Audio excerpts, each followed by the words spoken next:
As he stretches his arms up, he starts down the stairs to the common room. Thoughts of that dream replaying in his mind. Nothing but blurry features and a distorted voice came back to him, causing him to run a hand through his hair with a frustrated sigh. The girl was faceless, but the way she spoke... Ron was sitting in one of the sofas, looking at him with a raised eyebrow. "Bloody hell, mate," he said upon seeing the dark circles under Harry's eyes. "Don't tell me you had another dream about her." "Shut up," Harry muttered, rubbing his eyes, trying to fight off the exhaustion. He slumped down onto the couch next to Ron. "It's been 3 nights in a row now. Why does this keep happening?" Hermione appeared at the bottom of the stairs with her hair still damp from a shower, a few books clutched in her hand. She stopped, seeing Harry and Ron lounging on the couch in their pajamas. "Why aren't you two dressed?" she asked, raising an eyebrow. "It's Monday morning. We have classes in an hour."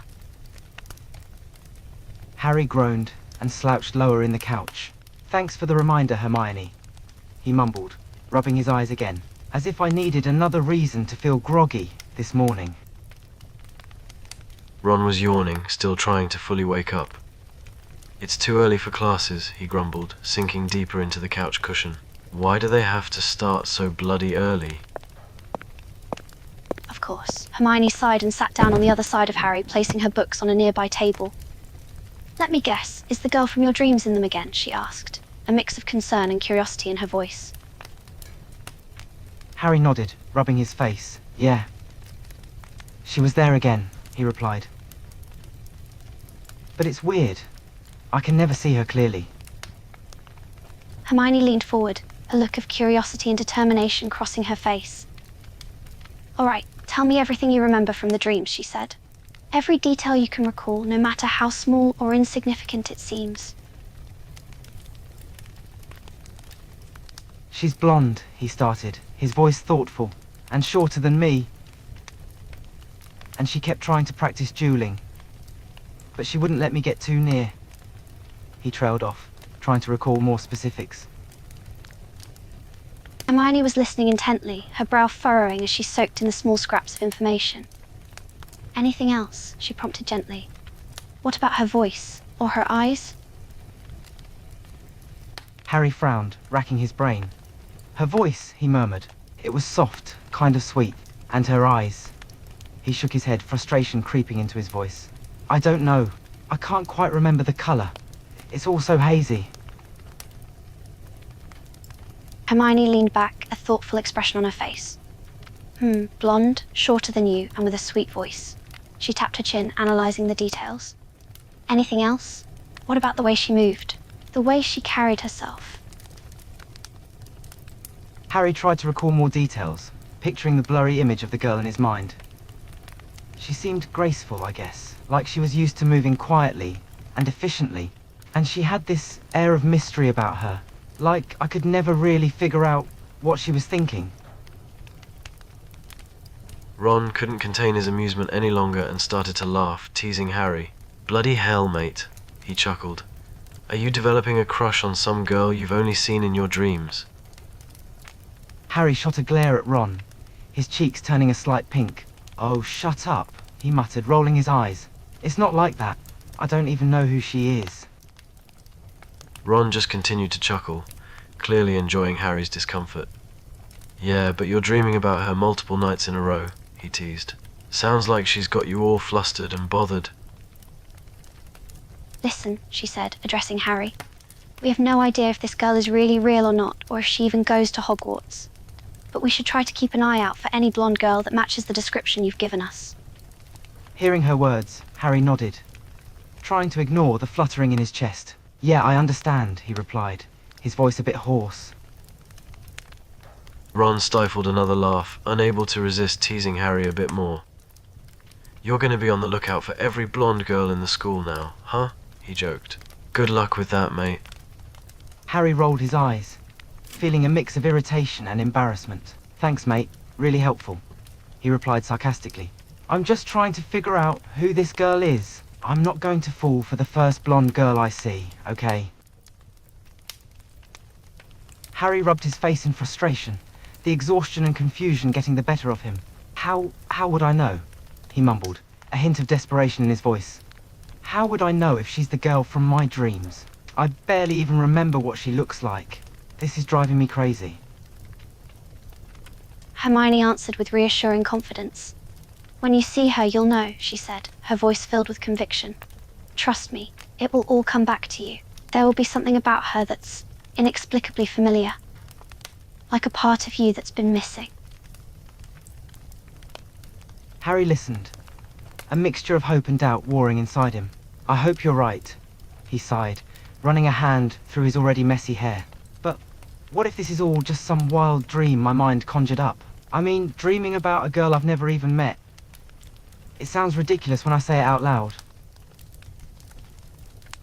Hang on a sec, he said, a thoughtful expression on his face. Are these dreams actually dreams, or are they more like visions? I mean, dreams usually don't have a lot of meaning, but visions...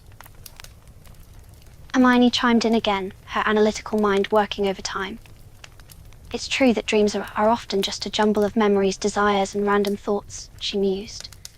But if these dreams are recurring and feel so real, there could be something more to it. Maybe they are visions, or even premonitions. It's hard to say for sure, though. Hermione looked at the clock and gasped, noticing the time. Bloody hell, look at the time. You two hurry up and get ready, or we're going to be late for potions class, she exclaimed, quickly gathering her books. Both Harry and Ron groaned upon hearing Hermione's words, neither of them eager to attend their Monday morning potions class. Do we really have to? Ron complained, still slumped on the couch. They both groaned, but knew they didn't have a choice. I hate Mondays, Ron mumbled, rubbing his eyes. And classes so early in the morning should be illegal. Harry spoke up, his exhaustion showing on his face. You guys go ahead without me, he said, running a hand through his messy hair. I think I'll skip today's classes. I really need to get some rest. These dreams have been keeping me up for days. Hermione's expression softened with concern as she looked at Harry. Gods, I wish I could be of more help, Harry, she said sympathetically. But maybe you should visit the library and read up on dreams and visions. It might give you some insights or answers to what's been going on. By the way, did you happen to notice if the girl in your dreams was wearing any house colours?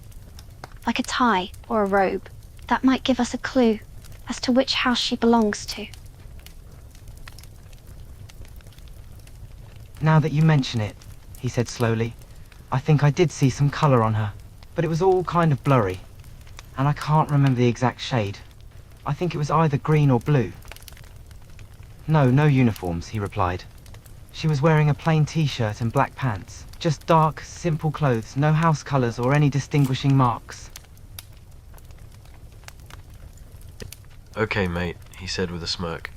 So am I supposed to send every blonde girl I see in your direction today, then? Just for research purposes, of course. Ron chuckled, clearly enjoying himself. Oh, come on, he said, a cheeky grin on his face. I could be your wingman here. I could scope out the girls, and then point out the ones that fit your dream girl description.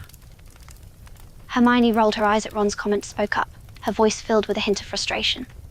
Ron, she said firmly, perhaps you should leave this one to Harry. Just like I said, once he sees the girl from his dreams, his memories will rush back to him. We don't need any of your wingman skills involved. Ron feigned innocence, raising his hands in mock surrender. What? I was just trying to be helpful, he protested. And besides, my wingman skills are top-notch. I'm just looking out for my boy Harry here. Hermione, growing more impatient by the second, sighed and said, Harry, please try to rest. We'll see you at lunch. And Ron, she added, giving him a pointed look, hurry up and get ready. Otherwise, I'm finding myself a new lab partner for today. Ron quickly straightened up, realizing that Hermione was not messing around. All right, he said quickly, holding up his hands in surrender. I'm hurrying. No need to replace me yet. With Hermione and Ron finally gone, Harry found himself alone in the dormitory. The quiet and solitude was a welcome reprieve from the chaos of the day so far. He flopped onto his bed, his head already feeling heavy with exhaustion. Without another thought, Harry shut his eyes and let sleep take over. grateful for the chance to rest after the exhausting few days he'd had.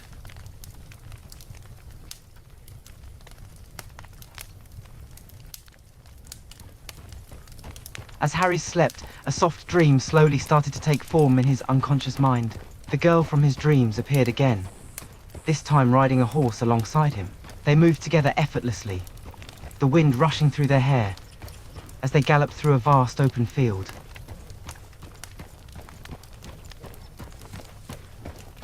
Yep, Harry's getting comfortable with his dreams now. As the dream continued, Harry let himself get carried away, allowing the illusion to consume him. The feeling of the wind in his hair, the sound of the horse's hooves hitting the ground, and the girl's presence next to him. It all felt so real, so vivid. And this time, instead of fighting it or trying to snap out of it, he simply let go and immersed himself in the moment.